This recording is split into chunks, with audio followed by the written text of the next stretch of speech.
Thank you for the people who are here, sticking it out to the very end. 15 minutes, let's get the clock going. I am very honored to be on stage here with Carl Simon, Director of Transportation and Climate Division at the U.S. Environmental Protection Agency. Came all the way in from DC, from Virginia. Thank you so much for being here. Well, thank you, Ed. It's a pleasure. All right, so we got to get going here. You have a title, Director of Transportation and Climate. Seems like very small categories. What do you do? What's your main role? What are you thinking about all day long? Yeah, so thanks. It is a fairly narrow couple of subjects, isn't it? Right. So my team and I, we spend a lot of our time thinking about kind of future trends in transportation. So not just on the highway sector for cars and trucks, but also planes, ships, tractors, things like that. What's coming 10, 20 years down the road, thinking about infrastructure, thinking about, and then what policy should we be thinking about in terms of, from an EPA perspective. My colleagues in my office we are the main rule writers for the transportation sector as well too. So all of anything that moves, basically EPA has a regulation that's tied to that. So we've done some new greenhouse gas regulations I'm going to talk about here in a sec. Okay. So providing support for that, because EPA is a regulatory agency at the end of the day. And then recently we've been given the enviable task of being able to implement multi-billion-dollar funding streams under the IRA and the bipartisan infrastructure law for clean school buses and clean ports and trucks as well. Inflation Reduction Act, right, IRA, right? Yes. Lots of acronyms at the US EPA. So you touched on it.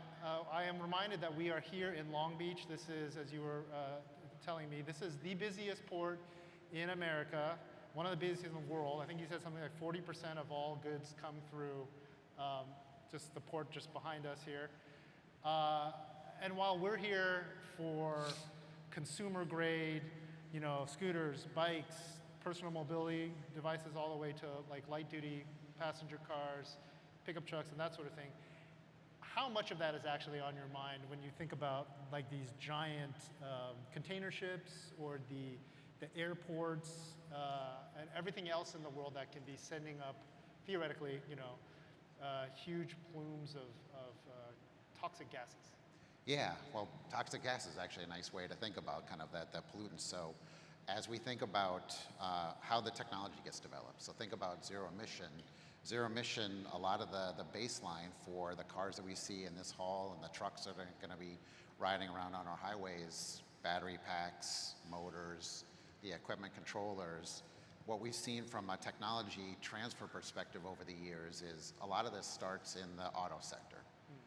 And then it transfers to the highway sector because you're thinking about scale, economic development scale. You're doing millions of vehicles a year in that space. And then the technology moves into things like ships, trains, construction equipment, things like that. So it's all interrelated. As we think about, and the exciting thing, I think, for all of us in this space now is zero emission technologies. So electrification, a lot of that. We'll start thinking about fuel cells, so for hydrogen. Zero addresses a lot of problems.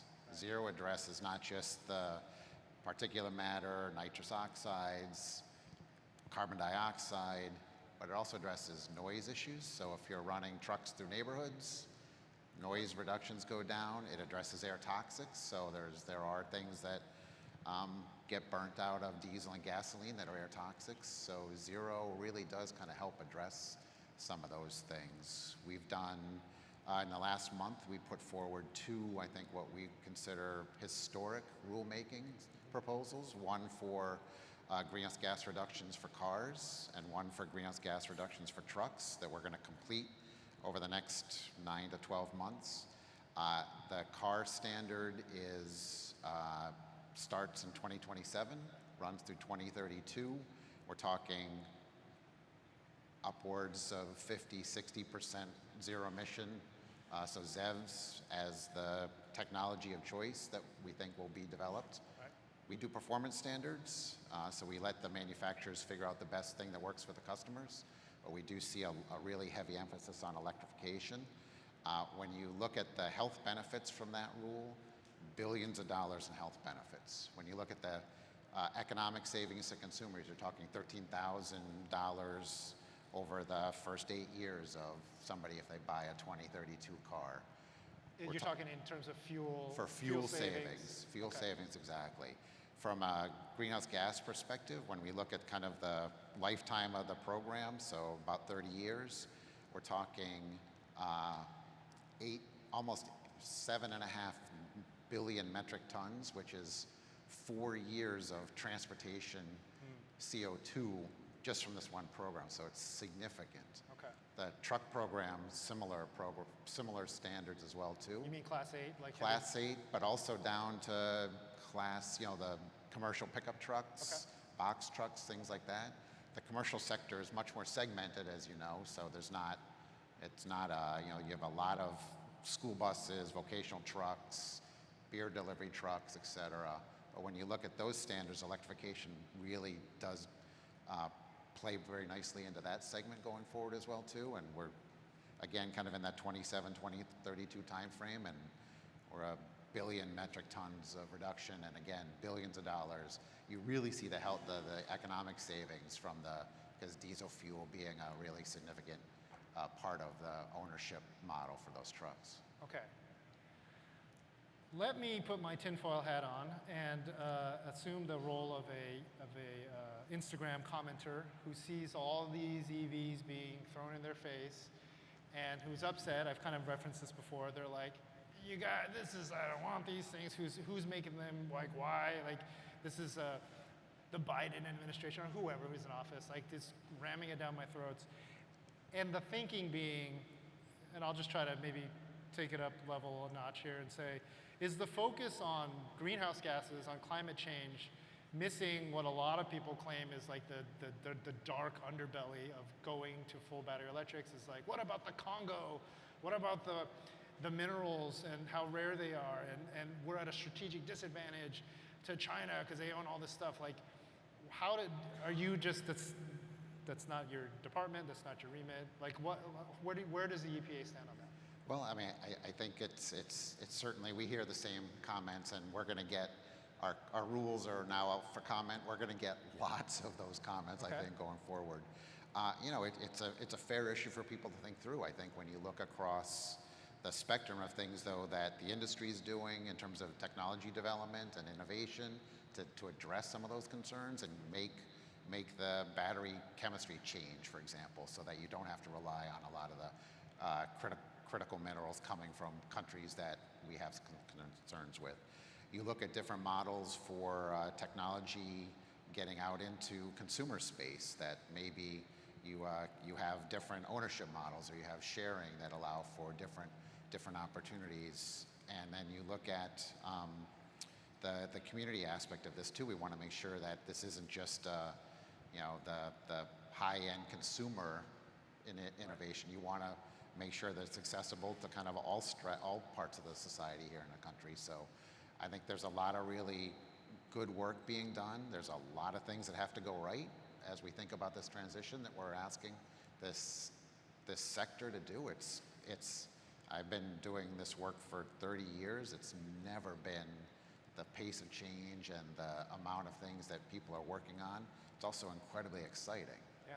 Well, I think that's a part of the argument that I try to convey to people who ask me is, I think the part that a lot of people miss is that, I mean, look, I'm a huge fan of internal combustion. They make the cars sound good and go fast. And there's been a lot of development there. And actually some of this, the push towards zero emission, has created a lot of interesting innovation. I mean, we've never seen a lot of these internal combustion engines be as efficient as they are right now, today. And when people say, well, batteries are dirty, you shouldn't do anything with them, I'm like, yeah, that's now. If the billions of dollars that are being spent in pushing the innovation is going to unlock technologies we've never even dreamed of and get us farther down the road towards full zero emissions. Like, and I don't know how much of this, because I know some of that is not, EPA writes a lot of the rules and a lot of the standards for people to hit, but there are other parts of government that also are responsible for driving the innovation, right? Department of Energy does a lot there too. Department of Energy, where they're a great partner with us. We did actually earlier this year, EPA, the Department of Energy, the Department of Transportation, and Housing and Urban Development folks got together and did a decarbonization blueprint for first time ever, I think, in the federal government that lays out kind of our vision of decarbonizing the transportation sector through 2050 to get to net zero. So yeah, R&D work that DOE does is vitally important to kind of this success of this path we're all on now. Right. Okay, so I want to be mindful that we're in a room full of people who are either trying to communicate or market or sell products to what we believe is a consumer base, an audience that's sort of hungry, maybe a little resistant, but they're interested. We have their attention. Is there anything from a messaging standpoint that you can tell them in terms of like what's coming and ways to think about zero emission vehicles like in the future? Yeah, well, and thanks for that question, because I do think that it kind of gets lost in some of the chatter sometimes, but all of the things that we're doing in terms of rulemaking and getting the billions of dollars of IRA and Inflation Reduction Act and bipartisan infrastructure law money out the door, if people aren't buying it, if the commercial sector isn't buying the clean trucks, we're not meeting our policy goals. So really having an informed consumer group is super important, but also just getting the product out there. So the ride and drives that we're going to see here, vitally important just to get people's experience in there, but also kind of the information that we can generate together or for EPA that meets consumers where they are. So take the window sticker on cars as an example. There, right? So the window sticker on cars, very static. It's very regulated. Probably most people now aren't showing up at the dealership and looking at window stickers and comparing. They've done that research beforehand. Yep. So we've used our fueleconomy.gov website to really get at a richer data set for consumers so that auto companies and the consumers, so for electric vehicles, if you want to figure out what the impact is based on the power generation in your state, you can do that. If you want to put in your own personal driving cycle, you can do that. We have MPGE ratings, so you can compare efficiencies between electric vehicles. So trying to kind of just get as much information out there so that consumers can both get excited, but also be well informed to make what is hopefully a good environmental choice. Right, a well-informed purchase. I do want to call you out on that just a little bit because I asked our Motor Trend's technical editor, Frank Marcus, for some thoughts. Hey, what do we ask Carl Simon? He's like, can you ask them if the EPA is going to add a correction factor to the fuel economy numbers that are on the window sticker, on the Monroney? Because right now, they're good. They're certainly better than WLTP. But what we have seems a little optimistic for a lot of the EVs. And there's certainly a lot of the real world testing that we're doing on EVs. We're falling a little bit short of some of these stickers. So is anything like that coming to like address some of the real world driving dynamics? Yeah, thanks, Ed. We are, and you can tell your colleague, we are actually have recently started and it'll be a public process to start to kind of think about what other information could be helpful in this electrification vehicle space, and also looking at the way that we're testing vehicles, the data, so that it's up to date with kind of how the current vehicles are operating, because it's been a few years since we looked at that test process. It's something we look at on a regular basis, but it feels appropriate now to do a little deeper dive in with our stakeholders. So we look forward to that public conversation with folks to try to make sure that we're getting as good information as we can out into the marketplace. Okay. So we have 50 seconds left. I knew we'd fly through this. So I'm going to get you with some lightning round personal questions. You said you've been doing this for 30 years. Are you surprised at where we're at right now in your career, like with the adoption of EVs or other like new technologies? Not surprised, but excited. I mean, it's been a long time. There's been a lot coming, and it seems like the transition tipping point happened pretty quick over the last couple of years. Okay. Where do you think? Well, no, that's too open-ended. What do you drive? I have a Bolt and Volvo internal combustion engine. Okay. All right. And also you're a big And a bike. a big bicycle fan. Yes. Right? And we were just talking about how all the e-bikes are tremendous and very fast, but man, you know, it's really making some of these kids like real soft. We got to make sure that they're like they remain strong. Like I grew up like riding a mountain bike that was like 35 pounds. So like where are those guys going? All right, we're out of time. I want to thank Carl Simon, Director of the Transportation and Climate Division at the US EPA. That was awesome. Thank you, Ed. Thank you.